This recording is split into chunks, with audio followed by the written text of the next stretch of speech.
conference today is themed From Vulnerable to Resilient to Anti-Fragile, the New Risk Frontier.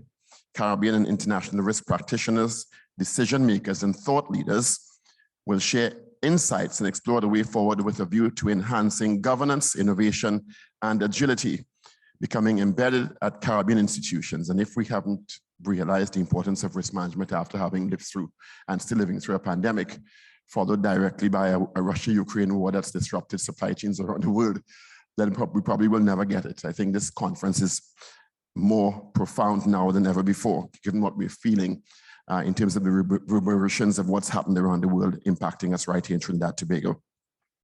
Up next, and throughout the course of today's programming and program, we will have many different little moderated segments focusing on different themes throughout the day. Your participation will be included. We'll put a microphone up after the presentation so you can step up to the microphones and certainly make your questions, present your questions and or comments so we can have a highly interactive segment session today. Up next, of course, we have our international keynote speaker. He's a risk management professional and a complex systems thinker. Let's put our hands together and welcome to deliver our international keynote, Mr. Warren Black. Good day, everybody. Can you all hear me all right?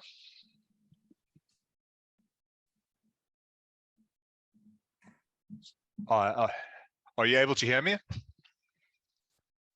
There we go. All right. Sorry, guys, I'm just not getting any feedback as to whether you can actually hear me or not. Let me see if I can just put the chat box up. Maybe yes, we can. All right, excellent. Thank you. I got that. Thanks very much. Let me see if I can just share my screen with you, the one that has the presentation, and then we'll get going shortly. I'll do the intros and bring you up to speed with why I'm here and why I believe what I believe. Let's see. Sorry, I see I can't share my screen because it's been disabled on my account. Ken, are you able to maybe just let me share this? There we go. All right, good stuff. Okay.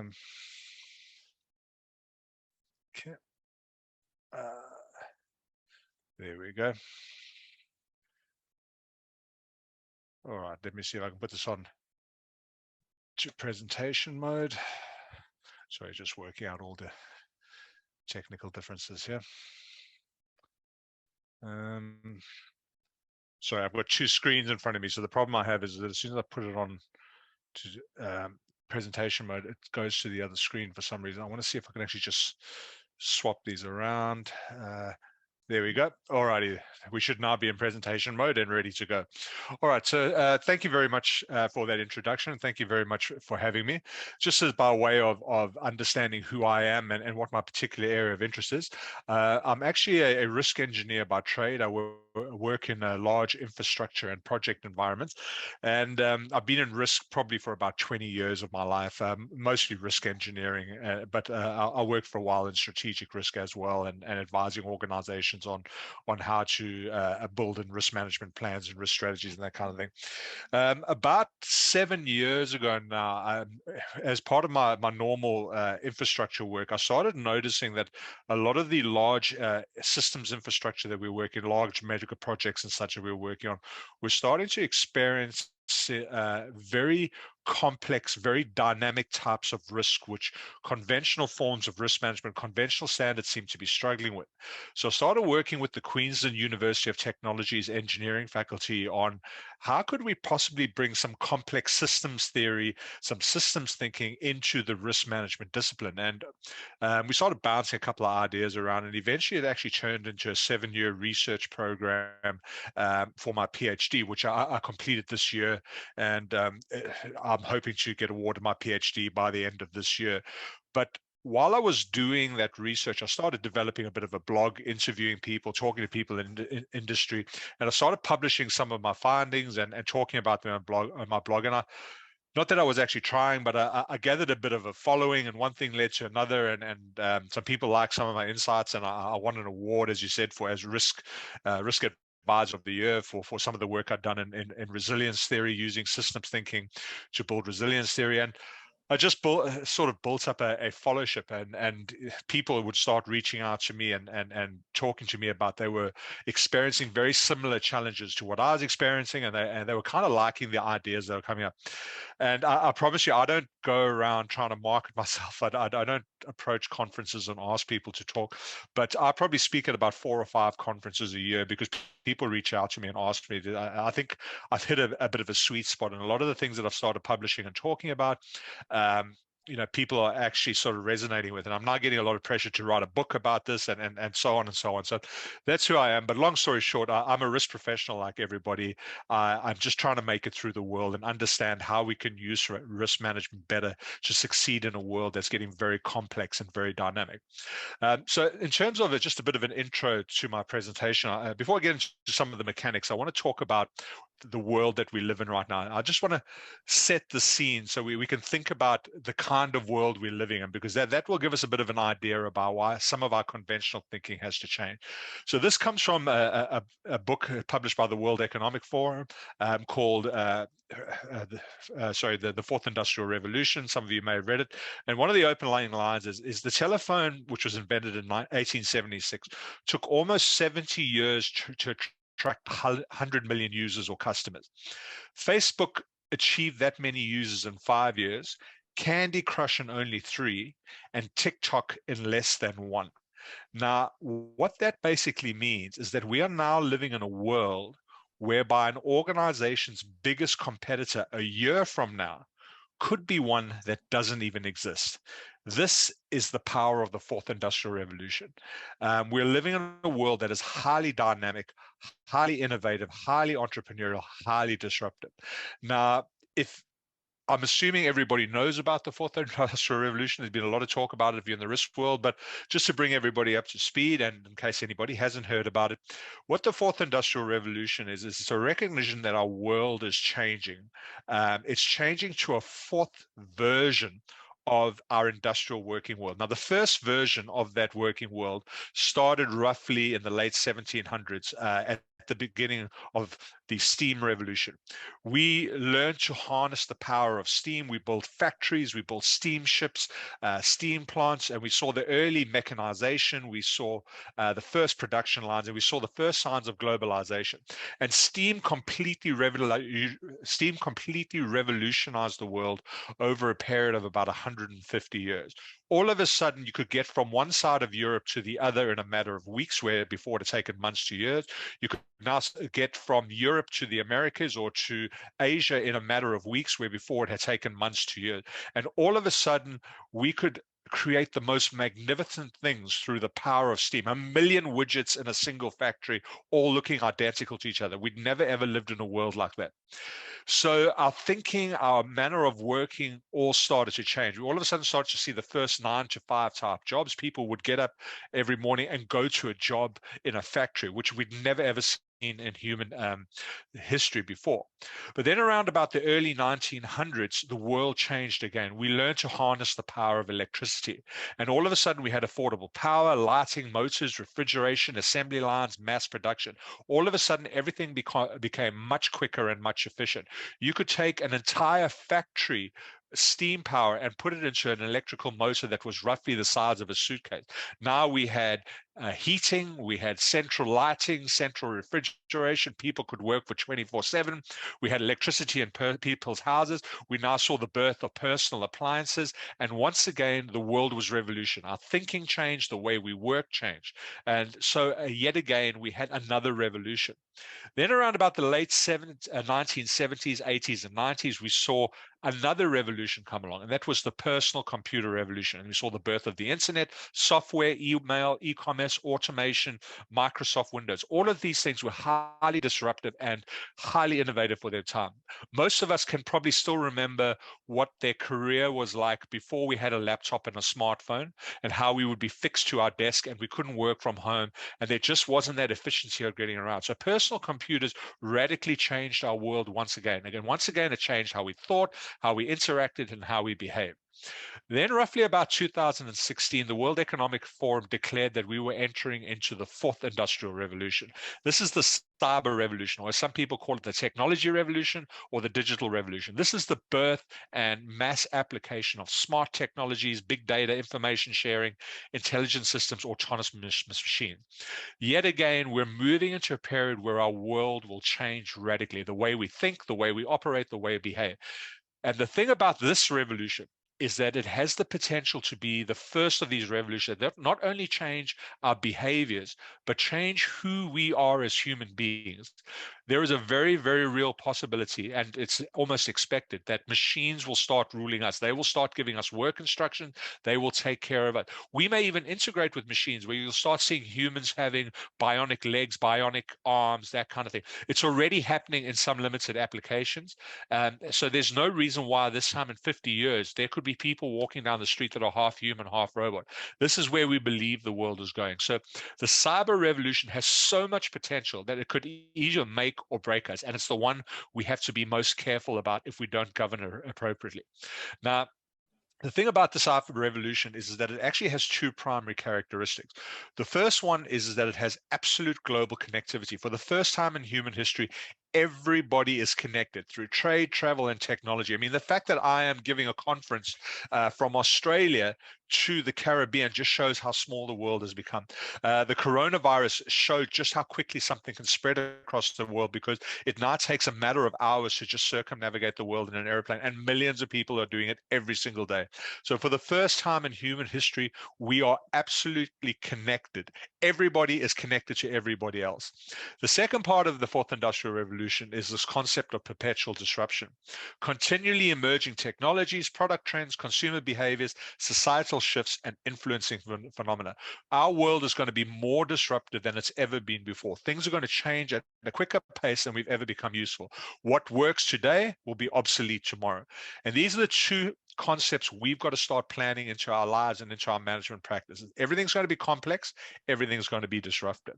And this means that a lot of our management controls, a lot of our ways of thinking are going to have to change to deal with a world that's highly systemically complex and systemically disruptive. So by now, most of you have noticed that I keep talking about disruption. So I think one of the things we need to understand is that every time we talk about disruption, people automatically think about technology, but it's not just about technology, all right?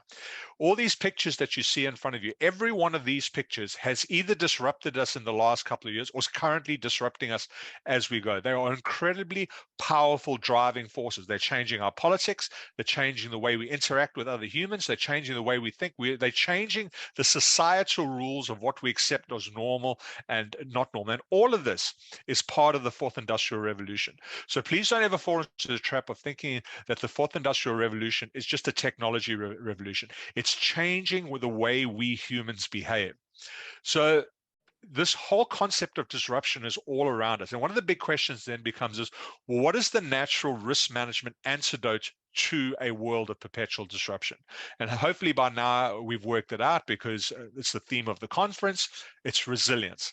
And my definition, the natural systems definition, is resilience is the ability to intelligently prepare and respond to environmental change. And this is going to be the tone of my topic today. I'm going to talk to you about resilience and why it's important and why risk management needs to move in the direction of building a natural systemic resilience with an organization. Because as I've said, this is the antidote to a world of perpetual disruption. So before I go into the actual resilience part of it, we need to just talk about what the relationship between disruption and resilience is. Now, you've all heard of disruption. It's a big concept in risk management. The challenge that we have is that right now, most of the conventional rules about disruption, particularly in risk management, seem to hinge on this concept of bouncing back.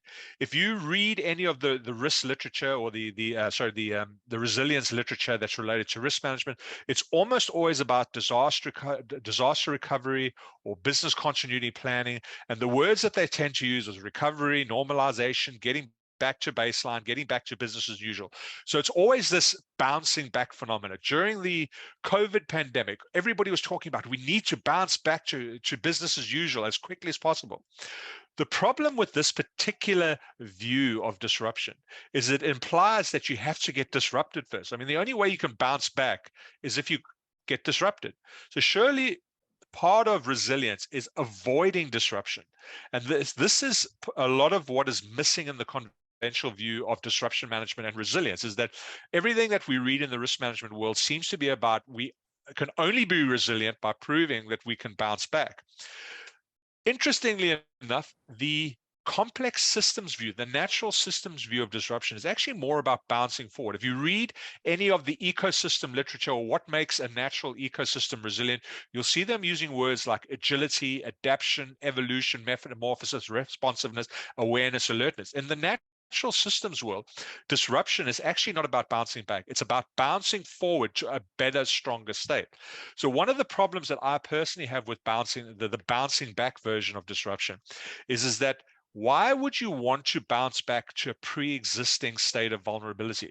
If you were disrupted, it means that something in your system, something in your previous existence was vulnerable to change. So why would you want to bounce back to that pre-existing state of vulnerability? I believe the natural system or the complex systems view about bouncing forward to a stronger state is probably a more apt view of resilience for this modern world. We don't want to bounce back to where we were before. We want to bounce forward to a much stronger state. And if we can keep that in mind, then I think we're in a good position to talk about resilience in terms of natural ecosystems. So by now, I think you've got that. I look at these things from a complex systems or a natural systems point of view. Hopefully you're all aware of what natural complex systems are or what natural ecosystems are. For those of you aren't, just take a look around you. Human society is a natural complex system.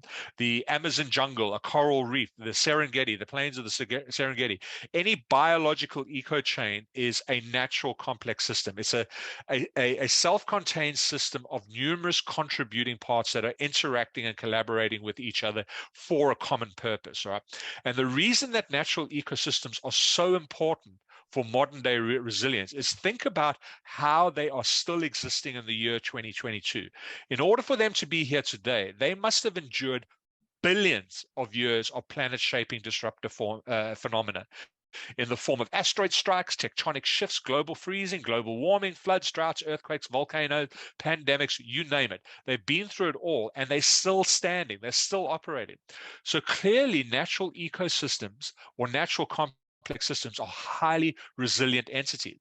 So one of the questions that we all need to be asking and what we need to learn from the natural ecosystem is what makes them resilient. If we can understand what makes them resilient and we can copy those properties in our modern organizations, then I believe we're in a much better position to demonstrate resilience than if we just implemented business continuity and disaster recovery plans alone.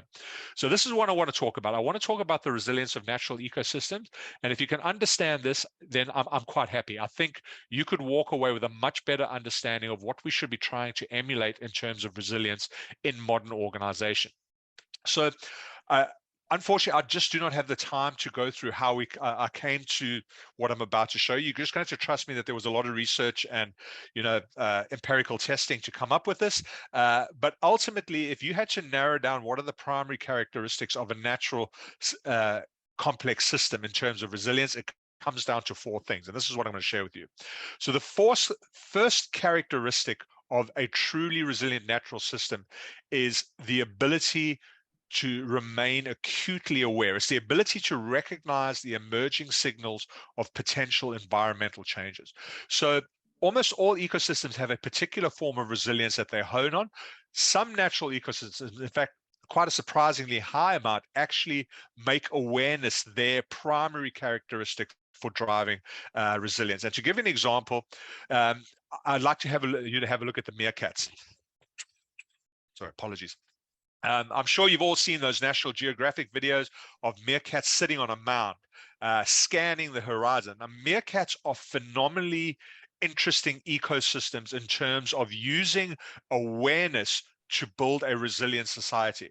And essentially what they're doing is they are constantly horizon scanning. They're standing on the mount, all looking in different directions for threats or for changes. They have a heightened sense of alertness. In other words, they're signals orientated. They're looking for little signals across the environment that tells them some danger's coming.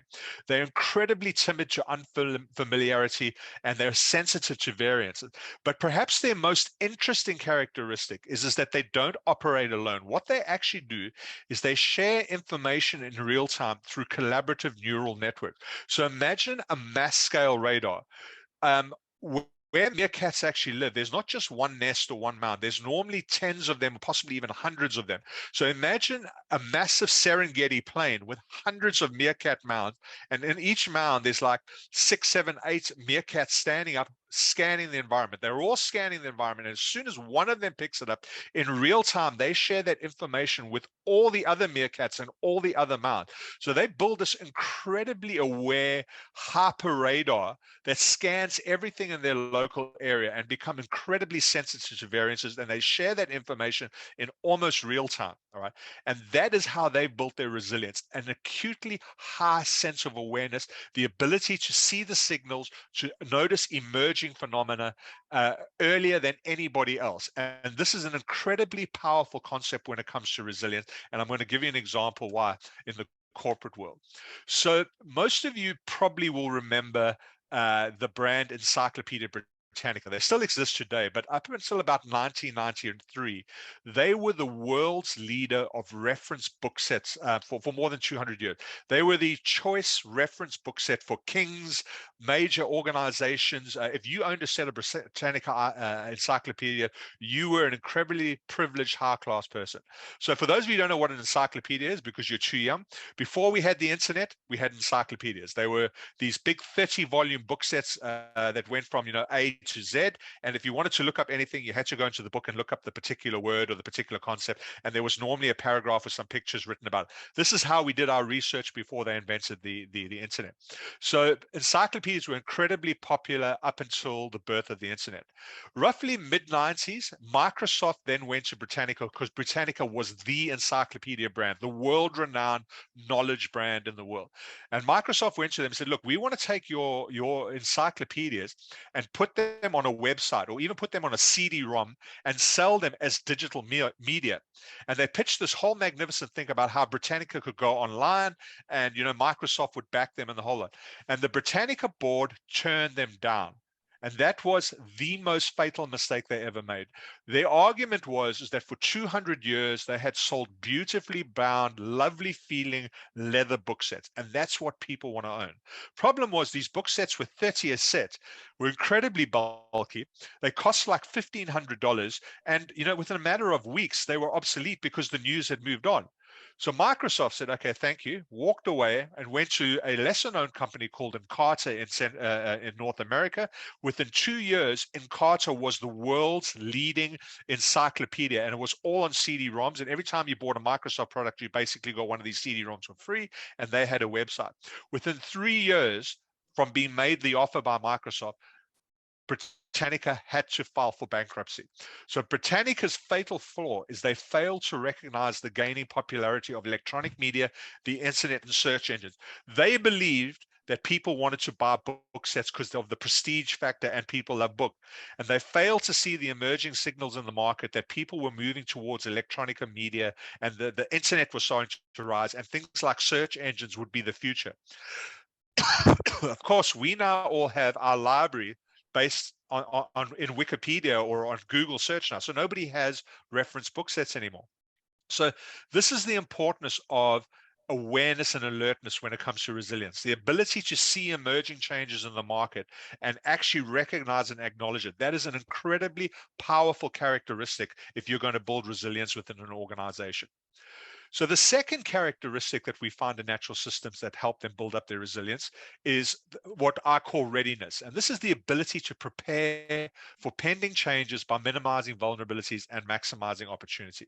All right. Again, this is a very powerful means upon which to build readiness. When you know that change is coming, when you've seen the signals and you know that there's a change coming, the people who are able to respond the quickest, who get ready the quickest, they are normally ones that lead the change. And I'll give you an example in the natural systems world. So we've all seen birds flying south for summer or flying north for winter or whatever it may be. We all see squirrels, running around in parks. And sorry, I realize you probably don't get squirrels in the Caribbean, but in some of the colder climates where squirrels are rampant, they are constantly running around foraging for things they can take to the nest, things that will keep the nest warmer, things that allow them to stock food. They're these constant foragers. So in the natural systems world, readiness is a highly powerful, resilient characteristic. And it's based on being highly proactive, being preparation focused, being savings or rainy day oriented. In other words, you're always planning or saving for a rainy day or for a less prosperous time. It also allows for a high awareness for personal vulnerabilities and seizing windows of opportunity. So let's take, for example, birds that actually migrate over summer and winter. This is actually a phenomenal concept. I mean, we've got birds here in Australia that fly to Europe at the change of season. They fly something like 3,000 kilometers just for a change of scenery, basically. I mean, can you understand how dedicated and proactive you must be to do that? And the interesting thing is these birds don't fly every year at the exact same time. Some years they leave later, some years they leave earlier. And the reason being is because they're looking for the optimal window of opportunity, that period where the winds are right and the weather's right that will elicit the greatest chance of success of them getting to their final destination. So they are very, very attuned as to what makes them vulnerable and very, very much attuned as to what their window of opportunity for succeeding may be. It's an incredibly powerful characteristic, the ability to ready yourself for a pending change. I know a change is coming. I've identified it. It's inevitable. We're going to ready ourselves in a proactive, savings-based manner that we're going to address our vulnerabilities and we're going to seize the opportunities that we can. That will make us ready for when the inevitable change comes. This, again, is an incredibly powerful concept in the resilience of natural complex systems. And to give you an example of how this manifests in the organizational world, I'd like to talk about the case study of Blockbuster.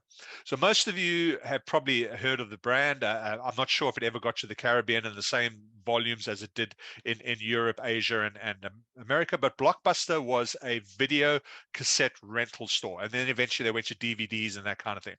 So by 2015, they were the world's largest video franchise. They had franchises all over the world. I think something like 10,000 franchises. I could be wrong, but it was a large number of franchises, all selling the same product, and they achieved royalties for it.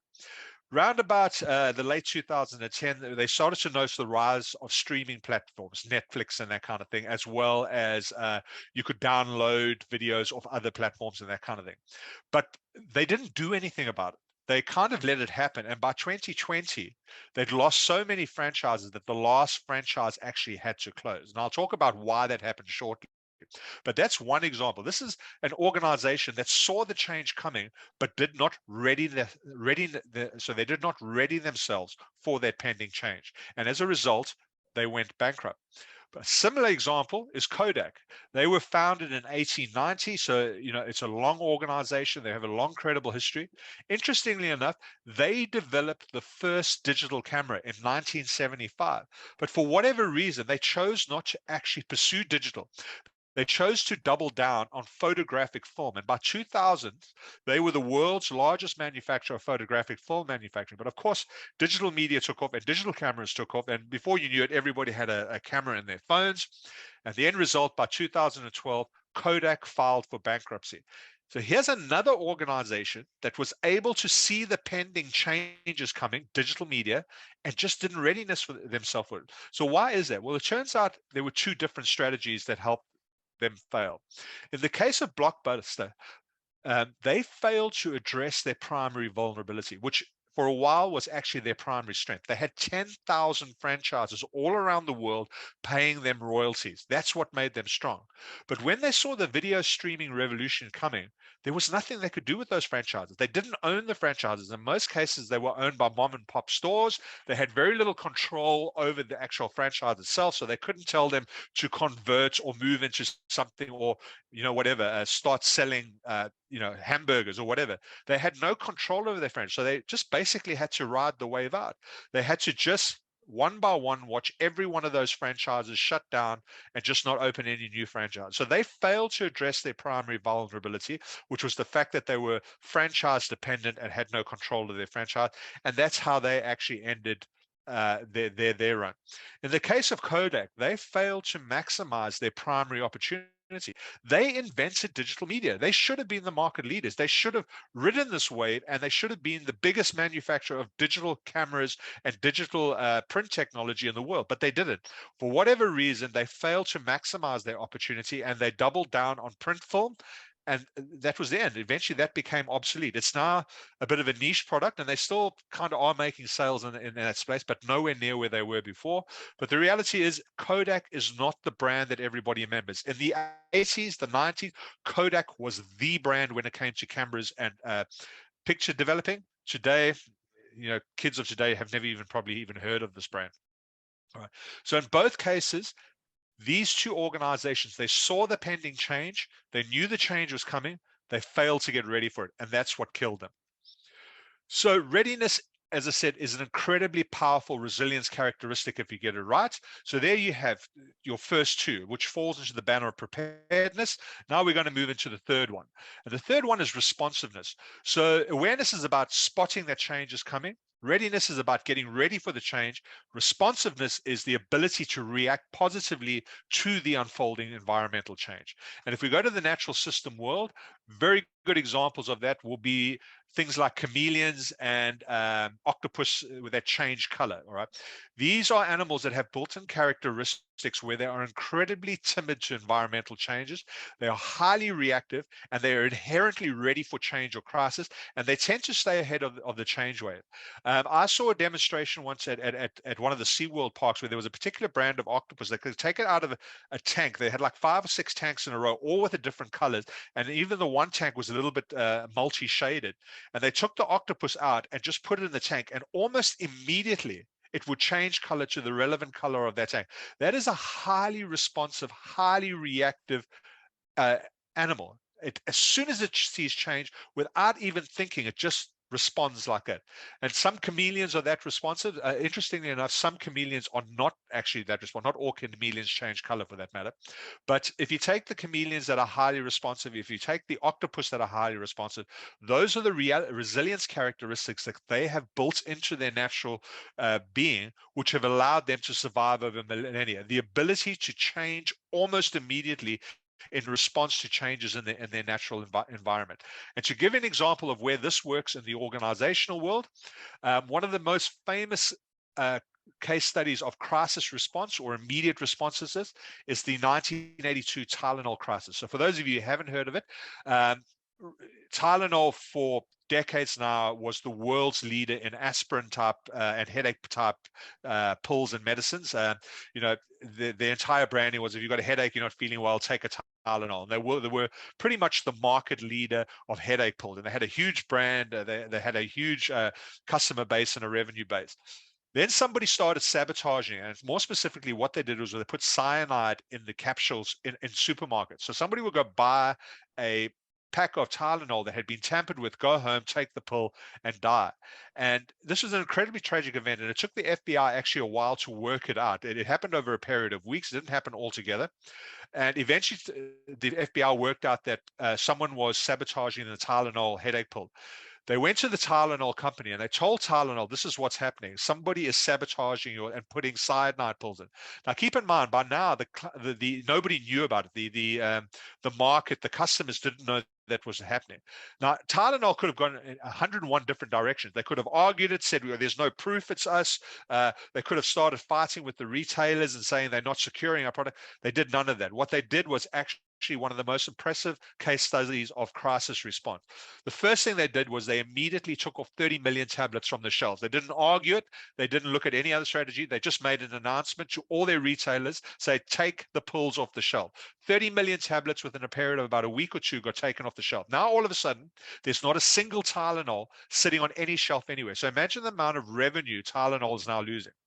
What Tylenol then did was they developed an incredibly intensive communication campaign where on an almost daily to weekly basis, they were doing television, paper adverts, keeping the public informed of what their response was going to be. They then bounced back in a matter of weeks. They came back with new branding, new containers, completely different color, completely different shape, and tamper-proof. They had put seals over it, and they put these 30 million tablets back on the shelves, but in a new tamper-proof container, ran an extensive campaign telling the whole world the brand you trusted is back and we're now tamper-proof. And they gave an educational that if you open the lid and you see that the tamper-proof seal has been broken, someone has messed with it. Only buy the ones that have not been tampered with. Tylenol are now recognized as the first brand to have built tamper-proof type seals and stuff. Most medicines now do it, but Tylenol was the one who led that revolution. Tylenol bounced back, and within about a year and a half, their stock price was significantly higher. Their brand was much higher, and they were once again the most trusted headache pill in North America. And all of that came from an immediate response, an intensive crisis response campaign. They could have lost their brand. They could have been absolutely gutted in the press. They could have been taken off the shelves and never recovered. But their response to the incident is what built their resilience. It's one of the most impressive case studies. There are documentaries that have been done on it and various other things. It's very impressive if you ever look at it. So responsiveness is an incredibly powerful resilience characteristic. So there's awareness, there's readiness, there's responsiveness. And the fourth one in the responsiveness banner is agility, the ability to adapt to a new environmental reality. So we identify the change, we get ready for the change, we respond quickly to the change, but if the change actually lasts too long or it becomes too powerful, well, then what we actually have to do is change everything to adapt to the new reality. And there are a lot of natural systems out there that respond to this. Humans, funny enough, are one of them. If you consider a frog, it starts off as an egg, it turns into a tadpole, it turns into almost a fish, turns into an amphibian, and then eventually becomes a frog. If you think of a butterfly, it starts off as a grub, becomes an almost worm-like creature, turns into a somewhat crustacean type creature, and then eventually turns into something that flies and is incredibly beautiful and everybody loves. So in the natural world, those natural systems that have built their resilience through agility, they tend to be highly adaptive, highly diverse, intelligence-driven. In other words, they know exactly when to change at what time and what circumstances. They have minimal reliances and dependencies. They can shed their dependencies and move and adapt quickly. And they are detached from their vulnerabilities. So the ability to actually change, evolve, transform is an incredibly powerful resilience characteristics, and there are a lot of natural systems that use this as their primary resilience characteristic. And my example of where this works in the organizational world is a brand that I'm sure you're all aware, Apple. Apple is probably the best example of an organization that has proved itself to be resilient through agility. So for those of you who followed the Apple case study, they started off in roughly 1976 selling computer hardware. They did kind of okay. They built a brand, but somewhere in the 80s and the 90s, everybody started building computers. The next thing, they found themselves competing with IBM, Dell, Hewlett-Packard, and a whole bunch of others, and they kind of lost market share and they lost their way for a bit. Steve Jobs left famously, but they kind of went into the wilderness and they were nowhere for almost 2 decades.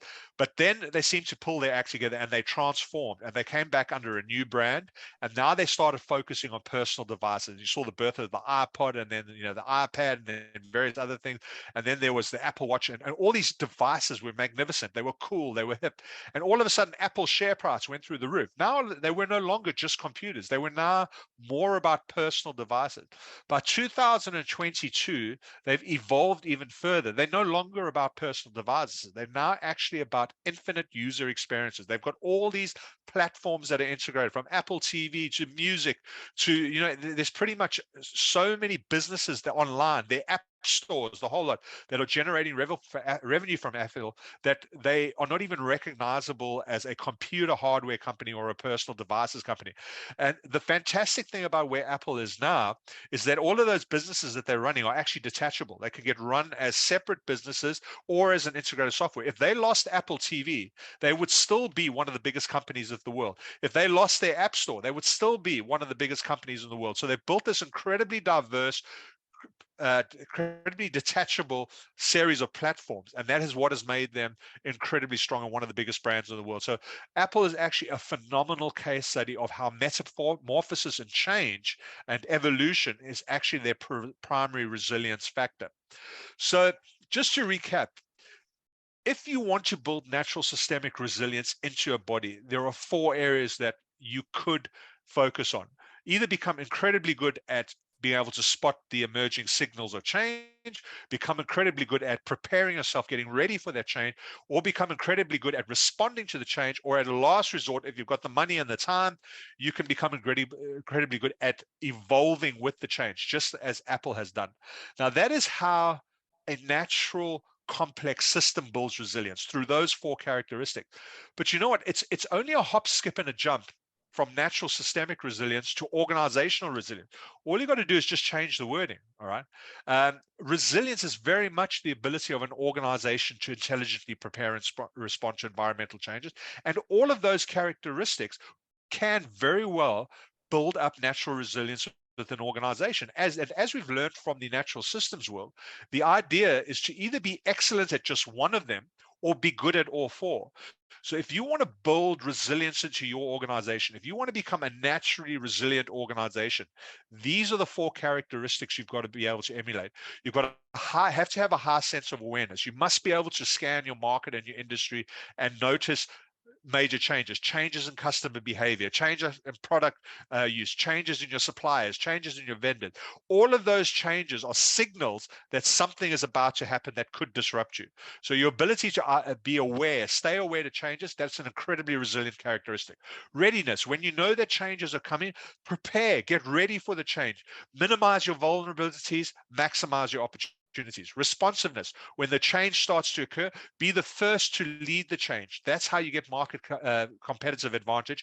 And lastly, if the environmental change becomes so overwhelming that you've got no choice, then adapt to the change, adapt to a new environmental reality. Do what Apple did.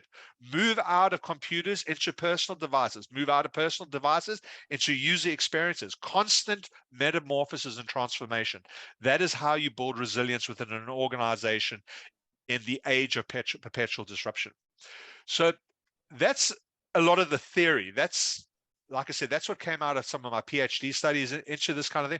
But I want to give you a practical example to close. So there's only about 5 minutes left of me talking, and then we can open this up to questions. But we've all just lived through 2 years of the coronavirus pandemic. And I know this is an incredibly emotive topic, and it can be incredibly divisive. So I don't want to go down the road of, did we do it well? Did we do it badly? None of that. What I want you to do is just take a stock check of where we are right now after 2 years and consider this. The way we chose to prepare for and respond to the pandemic has resulted in the following: a 2-year global lockdown of our working world. That is unprecedented. We've never seen anything like that in human history. We have seen more than 6 million people having died. COVID-19 has not been eradicated, far from it. In fact, here in Australia, more people have got COVID and died from COVID in the last 6 months than the previous 2 years. So COVID is by no means eradicated. As we stand, less than 30% of the global population is effectually vaccinated. And that's for 2 reasons. First of all, it's difficult to vaccinate 7.6 billion people in record time. Secondly, vaccinations have a habit of waning after a couple of months. So even if you do get vaccinated, within a couple of months, it may not be effective anymore. And sorry, the third reason, there are 3 reasons. The third one is that COVID variants have actually made many of the vaccines ineffectual after a period of time, because a new wave comes and now you need a new vaccine. So for all the argument that everybody must get vaccinated, 2 years later, less than 30% of the population is actually believed to be effectually vaccinated. We have lost trillions in personal revenue, debt, and savings. We have increased our global economic vulnerability. We now have hyperinflation in global food and fuel prices. We see increased instability in the developing world. There is a global supply chain volatility going on right now, and we have increased geopolitical tension. That is where we are right now after almost 2.5 years of COVID, all right? Argue it any way you want. That is our snapshot. That is where the world has got to based on how we prepared for and responded to the pandemic, because everything is systemically connected. All of these things are connected by the same politics, the same decision makers, the same constraints, the same challenges.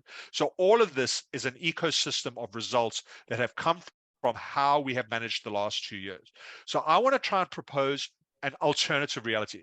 I've just shown you that if you want to build resilience to disruptive phenomena, you need 4 characteristics: awareness, readiness, responsiveness, and agility. So let's imagine an alternative approach. What happens if our global governments had have recognized the emerging signals of an inevitable global pandemic many years earlier? Now, this is not unreasonable, all right? In the years leading up to 2020, numerous organizations warned that a pandemic was inevitable, from the World Health Organization to the World Economic Forum to UNICEF and various medical institutions. Also, if you look around at the speed and frequency of near-miss type pandemics, they were increasing from HIV/AIDS in the 80s and 90s to mad cow disease, swine flu, bird flu, H1N1, SARS, numerous other variants of those. And eventually, you know, the speed and frequency that were occurring told us that a pandemic was not only plausible, it was actually inevitable. So we knew this was coming. We just didn't prepare. So imagine if when we saw those signals 10 years ago, or whatever it was, we actually acknowledged that a pandemic's coming. And then imagine if our governments and collective organizations had started developing proactively infrastructure, systems, and action plans to become ready for an inevitable pandemic. And there was so much we could have done. In Australia, for example, we could have planned to convert army bases and police stations into makeshift hospitals if we needed to, because they have beds in the facilities. We could have put plans to import doctors from neighboring countries that weren't experiencing a pandemic like into those countries. There were so many things that we could have proactively planned for if we knew an inevitable, if we acknowledged that a pandemic was inevitable and invested in getting ready. But we didn't. Nobody got ready for the pandemic. They just waited for it to unfold and turn into crisis. And then everything after that was just crisis response. So imagine if we got all that infrastructure, systems, and action plans ready before the pandemic came. And then imagine if in January 2020, when it became clear we were heading towards a pandemic, we actually responded in such a way that we actioned the plans, the systems, and the infrastructure as a means of early response. If that had happened, quite possibly we would not have to have lockdown. All right. Quite possibly we would not have been in crisis response because we had plans. We were ready. All we were now doing was implementing those plans. And then imagine that once we'd implemented these plans, systems, and infrastructure, we then spent 2020 and 21 adapting our societal systems and personal behaviors so that we could learn to live safely in a world with COVID. And we also addressed the vulnerabilities which exposed us to COVID in the first place. One of my biggest concerns about how we responded to COVID is I don't think we've learned anything. I don't think we've changed anything. I don't think we're any more resilient in 2022 than we were in 2020. I really worry that if another pandemic came along, whatever it is, COVID-20, call it whatever, you know, mad cow disease, the sequel, whatever, if that came along, we would have to start from scratch with the exact same thing: crisis response, lockdowns, let's manufacture a vaccine, because we've learned nothing. We've changed nothing in our societal behaviors. We've addressed no systemic vulnerabilities. We have not bounced forward at all. We have not bounced forward into a stronger, more resilient state. And because of that, I believe where we are right now, we are just as vulnerable to pandemics as we were 2 years ago. And that is my personal belief. I'm not saying you have to agree with me, but that's what I believe. But all I ask you is imagine this more resilient alternative. Imagine if we had done those 4 steps as I've explained them. Would we be in the situation we are in right now? And I'm going to go back and have a look at it. That's a lot of things that are going to have to be managed. That's a lot of hurt sitting on the table waiting to happen. We're going to have to deal with all of that. And all of that has come about from 2 years of crisis response, lockdowns, and major societal disruption. So not only have we not beaten COVID, we now have all these problems to deal with over and above it. All right. So my question to you is, if we had taken this resilience approach, if we had a built-in resilience by being aware, ready, responsive, and agility, would we be where we are right now? I have my personal views. It's just a question I'm putting to you. So in closing, and I'm sure you'll be happy to that because I tend to talk quite a lot and I talk quite quickly, as you can tell. All of these brands that you see on the screen right now, all right, they were all major brands at one time. In fact, every one of these was a market leader in their time. And interestingly enough, all of these were market leaders within our lifetime. That's assuming, of course, if you're older than 40. All of these was a market leader for people who are in their 40s. All right. Each has since been catastrophically disrupted due to vulnerabilities in their personal resilience. So the point I'm making is if these big brands, these market leaders can get disrupted, imagine how many organizations are vulnerable right now. How many of your organizations are vulnerable? How many of your organizations need to take a natural systemic resilience approach to preventing disruption? And that's the thought I would like to leave you with. And the good news is that's that. I am now open for questions. Let's hear show appreciation for Mr. Warren Black, who just completed what I consider a profound and really insightful presentation. Warren is a qualified engineer, a risk professional, a complex systems theorist. Over the past decade in particular, he's accrued deep expertise in his chosen subject matter, as evidenced by the presentation there. He's consulting. He's also arguably one of the handful of risk professionals who's built end-to-end risk management and reporting framework for an organization with over $25 billion. We've put aside 15 minutes for you to interface with Warren. We're going to put a microphone. While we've put the microphone at the center, we ask that you come to the microphone if you have a question and or comment. Identify yourself by name and organization. And I'm sure Warren will be happy to field some questions and or comments. Ken goes first. Hey, Warren. Good day. How are you? Hey, Ken. How you going? Hey. So for the folks who can't or aren't able to connect the dots, so how would you explain or articulate integrating resilience into the risk management space? So you don't do risk management and then build resilience. So how would you explain for the uninitiated that convergence? Where does it start? Where does it stop? Yeah. I think the two are very closely integrated. We have a habit of separating the two. I think risk management is a key factor in resilience. I just don't think resilience is given as much credibility in the enterprise risk management world as perhaps it's given in the resilience world. So I do see them being incredibly integrated. But if I have to explain what I see the differences being, your enterprise risk management is normally about managing the known risks, the foreseeable risks, the identifiable risks. In many cases, your inherent risks within the organization and your governance frameworks, your frameworks, compliance, assurance, all of that is about managing the risks we know, the risk we expect. Resilience is about managing the risks that are more ambiguous, the risks we don't know, the risks we don't expect. And resilience is more around a response, a readiness and a responsiveness for disruptive phenomena which we can't adequately predict or articulate or plan for, whereas enterprise risk management, is normally around building control frameworks for risks that we can plan for, risks that we know, risks that we expect, risks that are obvious and foreseeable. And that's just how I feel it out. You may not necessarily agree, but that's my experience. We have a question coming from one of our registered participants, Answer Motors. And the question is, how do you identify the various types of factual and evaluational components inherent in statements about risk and to understand how they combine? I'll repeat it. How do you identify the various types of factual and valuational components inherent in statements about risk and to understand how they combined? Well, I don't know how to answer that. How do you identify the factual statements within risk? Yeah,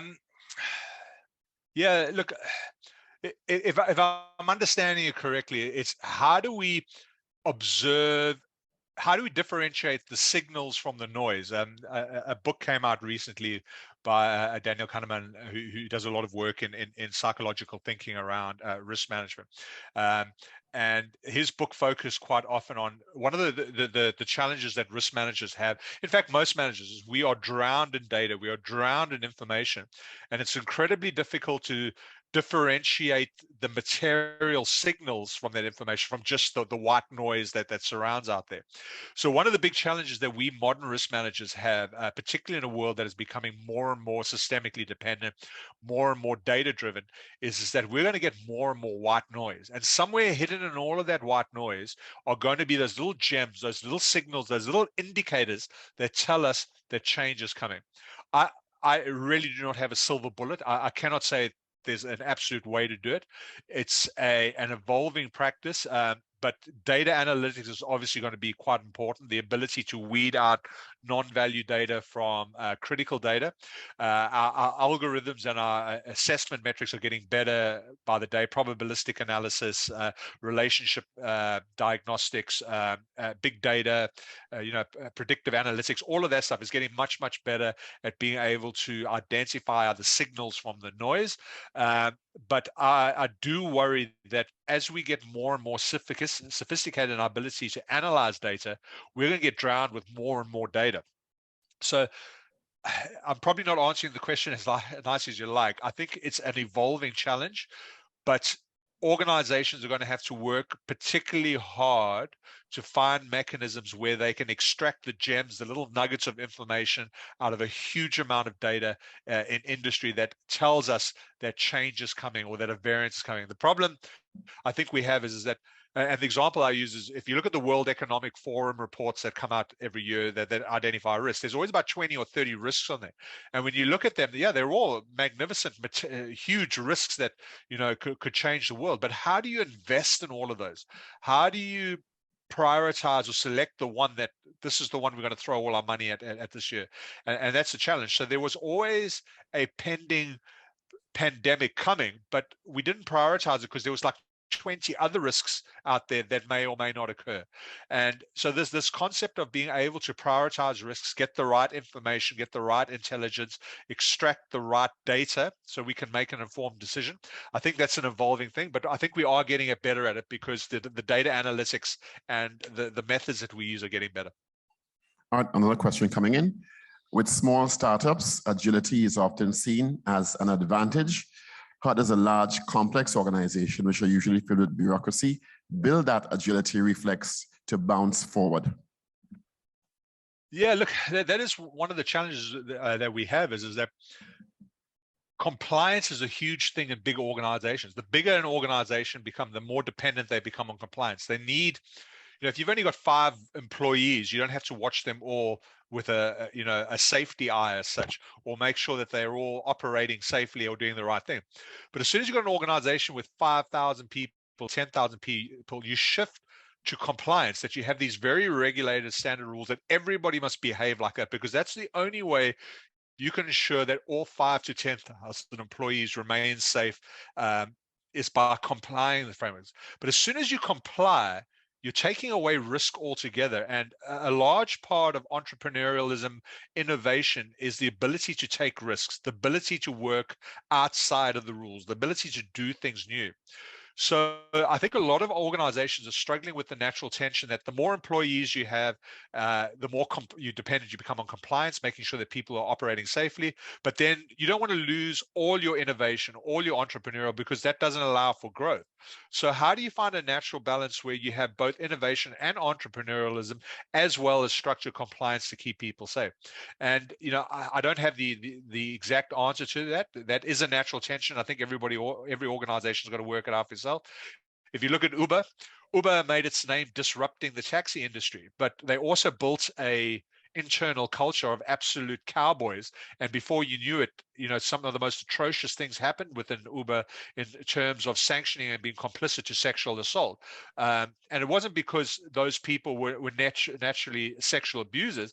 It's because they were just apathetic to it. They had this cowboy culture of breaking the rules, being innovative, not accepting the conventional norm, that it actually took them in a reckless direction. So innovative companies do tend to swing to the other side, and then all of a sudden you could have some overcorrection where they become too reckless. So yeah, all I can say is that every organization is going to have to work out for themselves. How do they promote a healthy sense of entrepreneurial and innovation so they can change when change is needed, as well as promoting a safe set of compliance so that employees aren't put at unnecessary risk? Thank you. Any questions on the floor yet? You could go to the microphone. I have one here. In this technological era, what are the main differences in risk profiles for companies today compared to 20 years ago? You gave the examples of Apple and how they were able to evolve, and companies like Kodak and Borders who did not evolve and almost went extinct. Yep. Yeah, so I think as our world gets more dynamic, as we get closer to the pinnacle of the fourth industrial revolution, the reality is all organizations' risk profiles are going to change. Every time you've got to bring in new technology, new behaviors, new thinking, any form of change, your risk profile is going to change. I think, to be honest, we're living in a much riskier world than we did maybe in the 60s and 70s. I think we understood the world a lot better. In the age of mechanization, everything made a lot more sense. It was a lot more logical. There was a lot more cause and effect and sequential linearism in everything we did. Now we live in a world where everything is dynamic, completely changing, potentially even chaotic. So I think the risk profiles for most organizations are changing as we go into this modern world. But that's not necessarily a bad thing. Keep in mind that risk has two lenses, threats and opportunities. If you manage a threat well, it becomes an opportunity. If you manage an opportunity badly, it could become a threat. So as we head into this much riskier world, we're also heading into a world with so much more opportunity. And back to the previous question, if we are moving into a world that forces us to change, isn't that our opportunity to get rid of all the old bureaucratic rules and non-value adding dynamics of the organization, shed that and start all over again with something new, like a butterfly, coming out of the cocoon? So I think, although there's more risk in the market, there's actually more opportunity to elicit change, become positively entrepreneurial, positively innovative. At no other time, I think, in the last 20, 30 years, have we had a better justification to go to our board or go to our senior leaders and say, this is our opportunity to change. This is our opportunity to rewrite all the rules and rebuild a newer, fresher organization. Also, another question. Because of the inevitability of change that you described, how does one manage risks and become a disruptor and bounce forward and become a disruptor as opposed to bouncing back? It's funny you asked that. I just finished a course about a year ago now with Cambridge. I did it through Cambridge, an online distance management course about managing disruption. In most cases, if you want to lead the market, you have to be a disruptor. You've got to be, being innovative in some ways is closely tied to being a disruptor.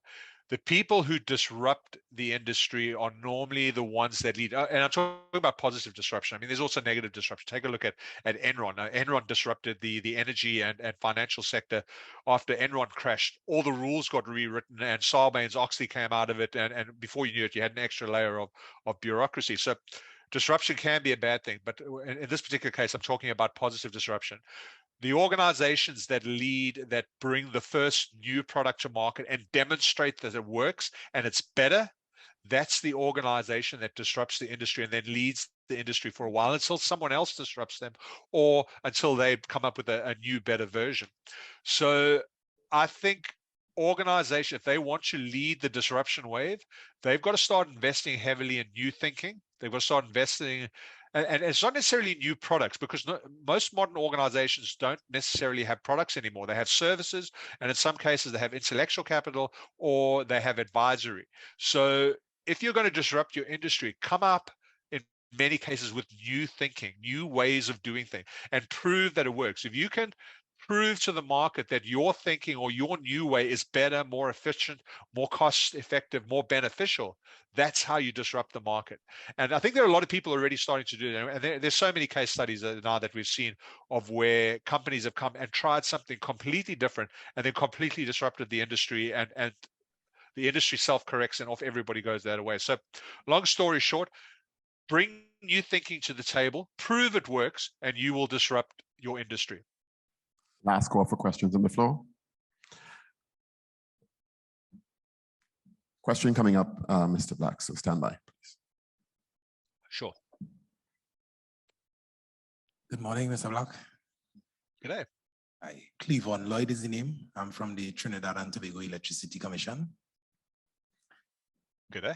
My question to you, well, I would want to give me a minute. Let me qualify the question first, please. So Sure.